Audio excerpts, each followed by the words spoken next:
হল থেকে দেখে এলাম সানি দেওল প্রেসিডেন্ট অভিনীত, রাজকুমার সন্তোষী ডাইরেক্টেড, বাটওয়ারা 1947।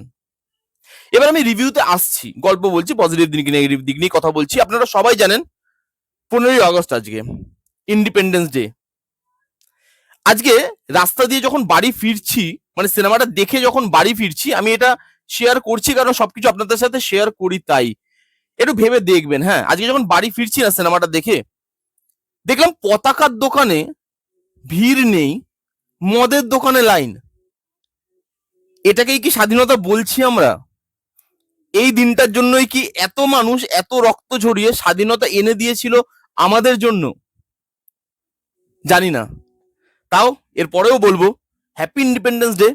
সবাই খুব ভালো করে স্বাধীনতা দিবস পালন করুন পরিবারকে নিয়ে সুস্থভাবে, এবং স্বাধীনতা দিবসটাকে স্বাধীনতা দিবস হিসাবেই পালন করুন, এটুকুই অনুরোধ। এবার আমি রিভিউতে আসছি। আপনারা সবাই জানেন যে এটা পাঞ্জাবি একটা প্লে থেকে অ্যাডাপ্ট করা এর গল্প। জিস লাহোর নেই দেখে ও জামিয়া নেই, এই পাঞ্জাবি প্লেটার থেকে অ্যাডাপ্ট করা এর গল্প। এবার এখানে গল্প কি দেখাচ্ছে? দেখাচ্ছে পার্টিশন হয়ে গেছে, যেই হিন্দুরা পাকিস্তানে ছিল সেই হিন্দুদেরকে পাঠানো হচ্ছে ইন্ডিয়াতে, এবং মুসলিমরা যারা ইন্ডিয়াতে থাকতো তাদেরকে পাঠানো হচ্ছে পাকিস্তানে। এবার সানি দেওল এবং তার ফ্যামিলি একটা মুসলিম ফ্যামিলি, তো তারা ইন্ডিয়ায় থাকতো, তাদেরকে বলা হচ্ছে ভাই তোমরা পাকিস্তানে চলে যাও। তারাও লোটা কম্বল গুটিয়ে বলছে ঠিক আছে ভাই পাকিস্তানে চলে যাচ্ছি। তারা পাকিস্তানে চলে আসে, তাদেরকে ঘর বা বাড়ি অ্যালট করা হয়। বাট যখন তারা সেই বাড়িতে ঢোকে পাকিস্তানে গিয়ে লাহোরে, দেখেছো বাড়িতে আগে থেকেই একটা হিন্দু বয়স্ক মহিলা থাকে, যে রোলটা প্লে করছে শাবানা আজমি। এবং তাকে যখন বলা হয় যে তোমার দেশ এখন এটা নেই, তোমার বাড়ি এখন এটা নেই, যেটাকে তুমি এত শখ করে সাজিয়েছো, যেখানে তোমার এত স্মৃতি জড়িয়ে আছে, যেখানে তুমি তোমার ছেলে মেয়েদেরকে বড় করেছো, সেই জায়গাটা তোমার নয়, তুমি চলে যাও ইন্ডিয়াতে। সে যেতে চায় না, সে বলে এটাই আমার বাড়ি, এটাই আমার দেশ, এবং আমি এখানেই থাকবো মৃত্যু অবধি। এবার সানি দেওলের ফ্যামিলি কি করছে, এই নিয়েই এই গোটা সিনেমাটা। এই সিনেমার মধ্যে যদি পজিটিভ দিক নিয়ে কথা বলি, প্রথমে না যে জিনিসটার উল্লেখ করতে হয়, আজকের দিনে দাঁড়িয়েও ধর্ম, আজকের দিনে দাঁড়িয়েও যারা ধর্ম নিয়ে জাস্ট ব্যবসা করে, তারা জাস্ট আমাদের মাথায় না কাঁঠাল ভেঙে সেই কাঁঠালটা খায়। আমরা বুঝতেও পারি না, আমরা জানতেও পারি না, তারা নিজের পকেট ভরছে, তারা দেশটাকে শেষ করে দিচ্ছে ধর্মের নামে। আমরা সেগুলো দেখছি কিন্তু কিছু করতে পারছি না, কারণ ভয়। সেই জিনিসটাকে এখানে যেভাবে দেখানো হয়েছে সেটা ট্রিমেন্ডাস। এখানে কিছু মোমেন্ট উঠে আসে, যে মোমেন্ট গুলো আপনার গায়ে কাটা দিতে বাধ্য। যেমন ধরুন, খুব সাধারণ একটা সিন, হ্যাঁ, একটা মুসলিম মহিলা একটা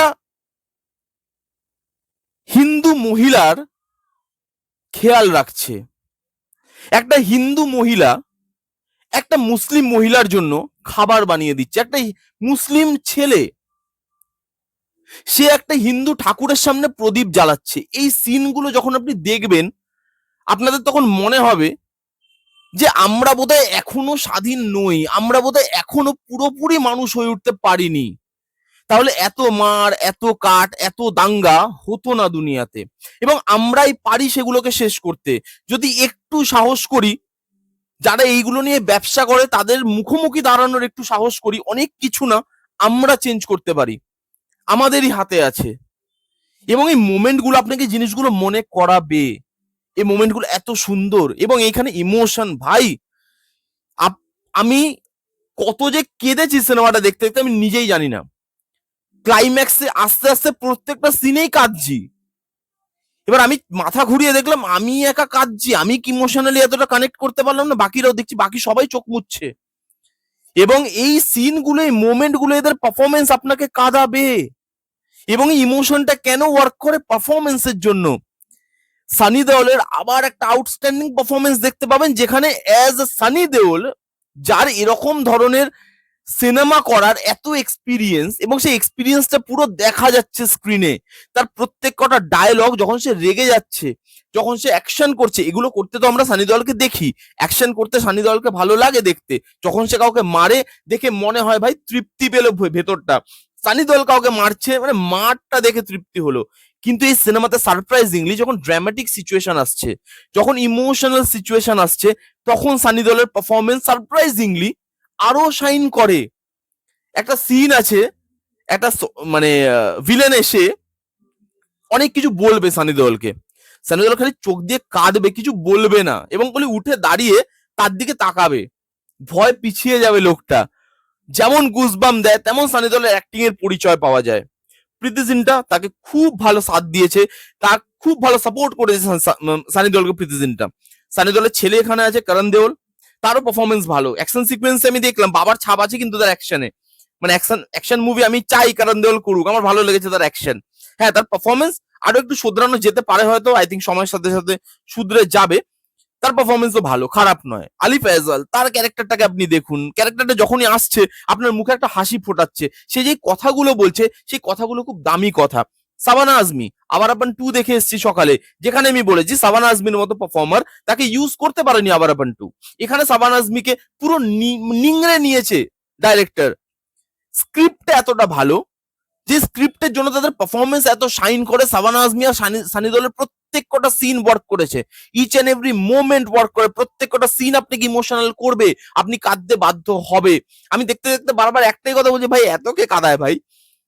প্রত্যেক কটা ডায়লগ, সেটা মাসি ডায়লগ হোক অথবা নর্মাল ডায়লগ, সেই ডায়লগ গুলো ওয়ার্ক করে। যেরকম আমি দুটো ডায়লগের কথা আমি বলবো এখানে, একটা মাসি ডায়লগ এবং একটা ইমোশনাল ডায়লগ। দেখুন আপনি মানে ডায়লগ রাইটিং কত ভালো হয়েছে, এবং অবভিয়াসলি এখানে ডায়লগ রাইটিং এর থেকেও আমার মনে হয় অরিজিনাল যে গল্পটা তাকে ক্রেডিট দেওয়াটা বেশি জরুরি। এখানে একটা জায়গায় আছে সানি দেওলের ছেলেকে একটা ভিলেন বলবে যে तेरे को मैं क्या कर सकता हूँ, तू मुझे जानता नहीं है। তখন সানি দেওলের ছেলে বলবে तू मेरे बाप को नहीं जानता, वो कुछ नहीं देखेगा, ना सरहद देखेगा ना मजहब देखेगा, बस देगा। ওই একটা ডায়লগ। আরেকটা ডায়লগ আছে, সাবানা আজমি যখন এদের বাড়িতে থাকছে, মানে সাবানা আজমিরই বাড়ি, এরা থাকছে আর কি। এইবার সাবানা আজমি একটা টাইমের পর বুঝতে পারছে যে সাবানা আজমি এখানে থাকলে সানি দেওলদের প্রবলেম হচ্ছে। সে বেরিয়ে যাচ্ছে রাত্রেবেলা অন্ধকারে, সানি দেওল আবার তাকে গিয়ে ধরে নিয়ে আসছে। নিয়ে এসে বাড়িতে এসে একটা কনভারসেশন হচ্ছে মা আর ছেলের মধ্যে। আপনি দেখুন খালি, মা আর ছেলে কেন বললাম সেটা আপনি সিনেমা হলে গেলে বুঝতে পারবেন। এখানে সানি দেওল বলছে সাবানা আজমিকে যে মা, हम तेरे लिए मर सकते हैं और तू हमारे साथ जी भी नहीं सकती। মানে এই যে ডায়লগটা ভাই গুজবাম, মানে আমি এখনো গুজবাম দিচ্ছে। অ্যাকশন সিকোয়েন্স খুব ভালো করে ডিজাইন করা, খুব সুন্দরভাবে অ্যাকশন সিকোয়েন্স গুলো ডিজাইন করা। সানি দেওলকে প্রেজেন্ট করতে পেরেছে ভালো করে রাজকুমার সন্তোষী, বুঝতেই পারছেন। তার সঙ্গে সানি দেওলের কেমিস্ট্রি নতুন করে আর বলতে হবে না, জানে সানি দেওল কি করতে পারে এবং সানি দেওলকে কিভাবে প্রেজেন্ট করতে হয়। অ্যাকশন সিকোয়েন্স ভালো। কিছু কিছু জায়গায় সানি দেওল যেহেতু অ্যাকশন করছে না, ওই একটা গরুর গাড়ি ভেঙে দিল এক হাতে, কিছু কিছু জায়গায় একটা অ্যাকশনটা ওভার দ্য টপ গেছে, এবং আমার কিছু কিছু জায়গায় না অ্যাকশনটা আননেসেসারিও মনে হয়েছে। এবার আমি জানি না, অরিজিনাল গল্পটা যেহেতু আমার পড়া নেই, প্লেটাও আমার দেখা নেই, তো আমি এটা বলতে পারবো না যে গল্পের মধ্যেই এগুলো আছে কিনা, সেই জন্য রেখেছে, নাকি সানি দেওল অ্যাক্টিং করছে বলে সানি দেওলের জন্য অ্যাকশন গুলো এভাবে ডিজাইন করা, আমি জানি না। কিন্তু একটু অ্যাকশন ওভার দ্য টপ তো চলে গেছে, সানি দেওল করছে সেই জন্যই মেবি হয়তো ওইভাবে রেখেছে, ডিজাইন করেছে। বাট অ্যাকশন সিকোয়েন্স ভালো, আপনার ভালো লাগবে, খারাপ লাগবে না। এখানে গান বেরিয়ে মনে থাকবে না, কিন্তু গানগুলো প্রপার জায়গায় ইউজ করা আপনাকে ইমোশনাল আর্টটা দিতে পারে। এবং এই সিনেমাটা, এই গল্পটা, যেটা লেখা গল্পটা না, যে ইমোশন থেকে লেখা, যে দিনের গল্প লেখা, অরিজিনাল প্লেটার কথা বলছি, সেটা এতটা ভালো। মানে এটা যদি আপনি খারাপ করেও বানান, আপনি খারাপও বানাতে পারবেন না এই সিনেমাটাকে, কারণ এর লেখা, এর ডেপথ, এর ক্যারেক্টার বিল্ড আপ, এর ভিলেনদেরকে এতটাই ভিলেনিস দেখানো হয়েছে। তখনকার সমাজ, ধর্ম, জাতি, রীতি নীতি এবং মানুষ চাইলে কি করতে পারে, এই জিনিসগুলো যেভাবে গল্পের মধ্যে এসছে, গল্পটা সত্যিই খুব ভালো। আমি চেষ্টা করব পড়ার, আমি জানি না পাবো কিনা, বাট আমি চেষ্টা করবো গল্পটা, মানে অরিজিনাল গল্পটা পড়ার, বা প্লেটা যদি কোথাও অ্যাভেলেবেল থাকে প্লেটা দেখার। এই ছিল বাটওয়ারা 1947 এর রিভিউ। কারা কারা দেখেছেন সিনেমাটা কমেন্ট করে জানান। স্বাধীনতা দিবসের জন্য পারফেক্ট একটা সিনেমা, যান হলে গিয়ে দেখুন। যারা যারা দেখেছেন কমেন্ট করে জানান কিরকম লেগেছে, যারা যারা দেখেননি জান গিয়ে দেখুন কেমন লাগলো রিভিউটা, জানাতে ভুলবেন না। ভালো লাগলে please give it a Thums up, like করবেন, কমেন্ট করবেন, শেয়ার করবেন, চ্যানেলটাকে মাস্ট সাবস্ক্রাইব করবেন। দেখা হচ্ছে নেক্সট কোনো ভিডিওতে, ততক্ষণ bye bye, take care and be safe.